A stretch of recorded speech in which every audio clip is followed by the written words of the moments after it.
The streets of Manila buzzed with the usual morning rush, filled with the sounds of tricycles, jeepneys, and street vendors shouting for attention.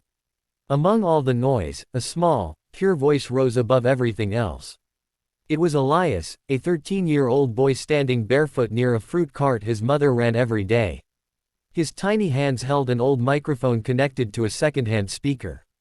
He sang with his eyes closed, his voice smooth and emotional, echoing through the narrow streets. People slowed down, some stopped, and a few even pulled out their phones to record. Despite the poverty around him, Elias sang with a kind of magic that made everyone forget their problems for a while. His mother watched him with pride and worry. She loved that her son had such talent, but she knew life wasn't kind to dreamers in their neighborhood. Every day they worked hard just to afford rice and pay the rent for their small wooden house. Elias didn't complain. Singing was his escape. Every night, when the city lights faded and the sound of traffic died down, he would sit by the window with his old guitar, writing songs about the stars and the people he saw on the streets. He dreamed of singing on a real stage, under bright lights, not under a flickering street lamp. But deep down, he wondered if anyone would ever notice him. One night, his mother sat beside him and said softly, "Elias, your voice is a gift. Maybe one day it will take us to a better place." He smiled but didn't answer. He just strummed his guitar and whispered, "Someday, Mama. Someday." The next afternoon, heavy rain began to pour over Manila. The streets flooded quickly, but Elias kept singing under a small umbrella. His voice carried through the rain, soft and emotional, as he sang, "You raise me up." People ran for cover, but one tourist, holding a camera, stopped and listened. He couldn't believe what he was hearing. The boy's voice was raw and full of emotion, as if it came from a place of pain and hope all at once. The man recorded the performance, smiled at Elias, dropped a few bills into his donation box, and left. Elias didn't think much of it. He just sang his heart out until his voice cracked and his clothes were soaked.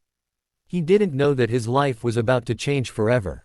That night, as he lay next to his mother, he told her how good it felt to sing in the rain. She laughed softly, saying, "You're crazy, Anik, but I'm proud of you." The next morning, the world woke up to a viral video titled, "The Boy Who Made the World Cry."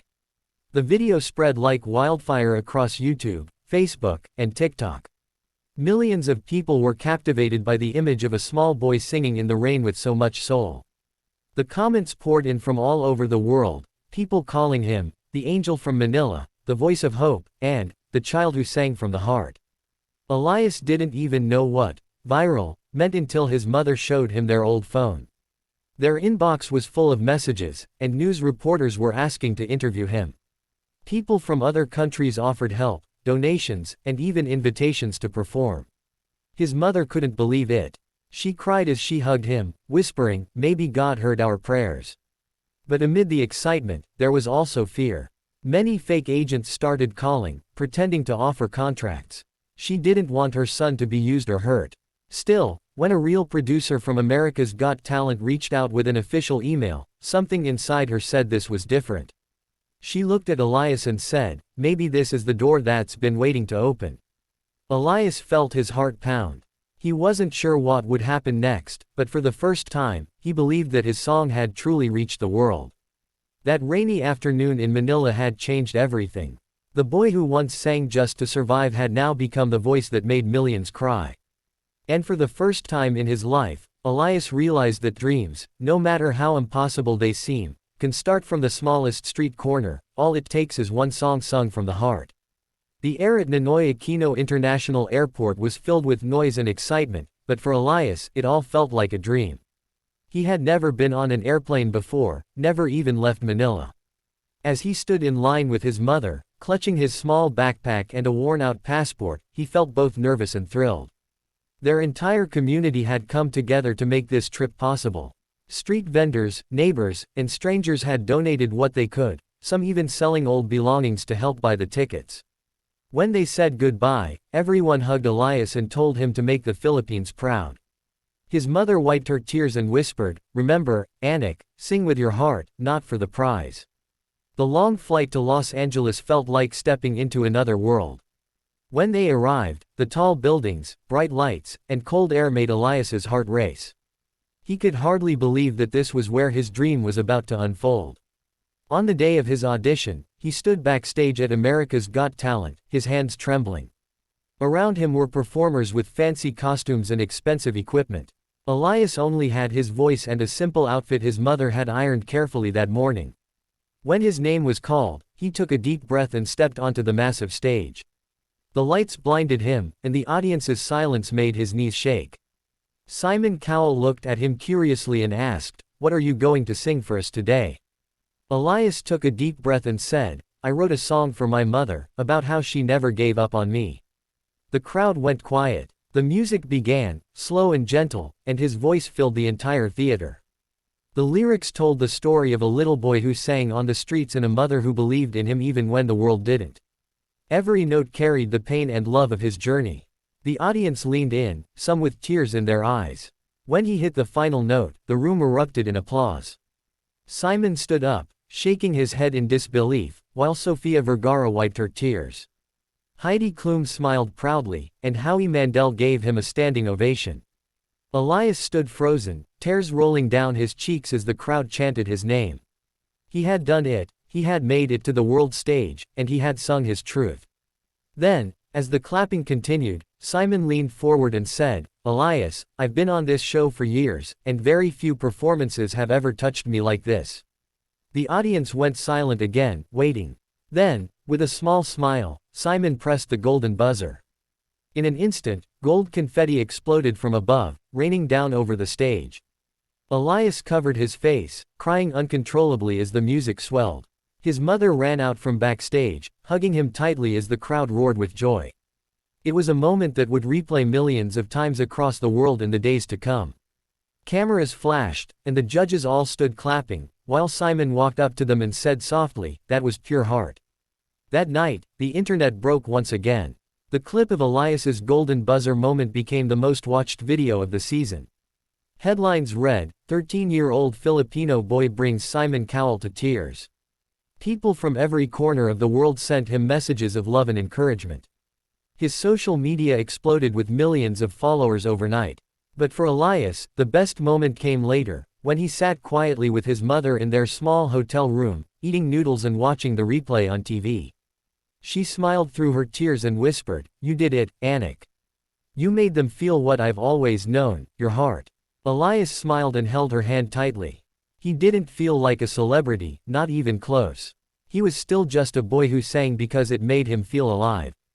But now, he carried something bigger, the hopes of everyone back home, the pride of his country, and the dream that had finally come true.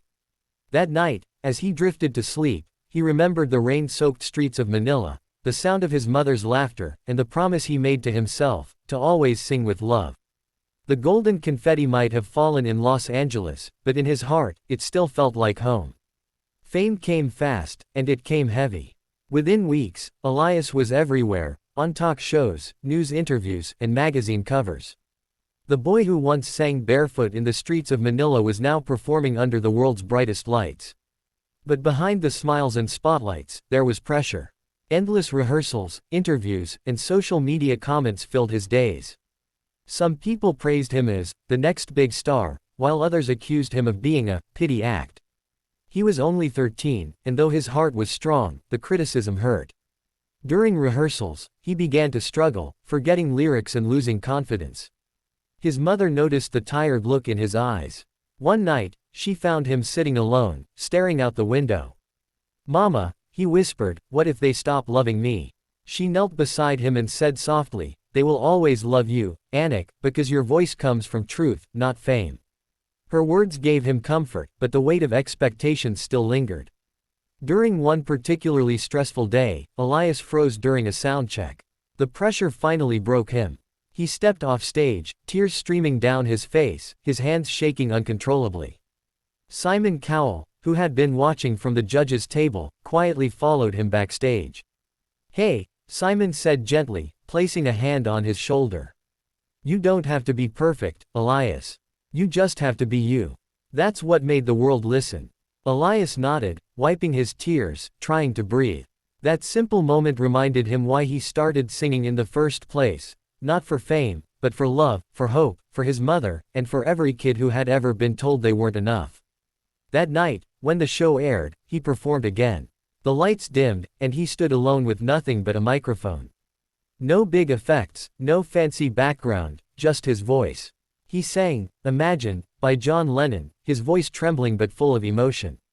As he sang the line, "You may say I'm a dreamer," the audience stood up, some crying, others holding their hands over their hearts. When he finished, Simon gave him a quiet nod, as if to say, "You found yourself again."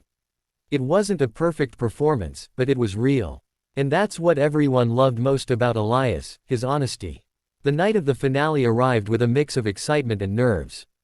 Elias was now one of the top finalists, standing shoulder to shoulder with performers twice his age. The stage glowed golden, and the audience waited in silence. As the music began, he sang his own original song called "One Voice." It was a song he wrote during one lonely night in his hotel room, inspired by his journey and by every child who still dreamed under the stars. His voice started soft and fragile, then grew powerful, carrying words that spoke of unity, hope, and love. The performance was breathtaking. The cameras zoomed in as tears streamed down his cheeks, and by the final note, the audience was on their feet. When the results were announced, Elias didn't win the trophy. But when they called another contestant's name, he smiled, clapped, and hugged them. Simon Cowell walked up to him afterward and said quietly, "Winning doesn't always mean first place. You've already won the world's heart." The crowd chanted his name as gold lights filled the stage again. After the show ended, messages poured in from around the globe. People called his final performance the most emotional moment in AGT history. His song, "One Voice," went viral overnight, reaching millions of views within hours. But the best part came later. Donations began pouring in from fans who wanted to help children in Manila. Elias returned home a few weeks later. The same streets that once echoed with his songs now overflowed with joy and pride. Kids followed him, shouting his name, while his mother stood by the fruit cart, crying tears of happiness. He hugged her and whispered, "We did it, Mama. We made the world listen." That evening, as the sun set over Manila, Elias sat with his guitar, looking out over the city lights. He strummed the chords of "One Voice" and smiled softly. He didn't need fame anymore, he had something far more powerful. His story, his voice, and his heart had touched the world. And in that moment, under the soft glow of the stars, he realized that dreams don't need trophies. They just need one song sung with love.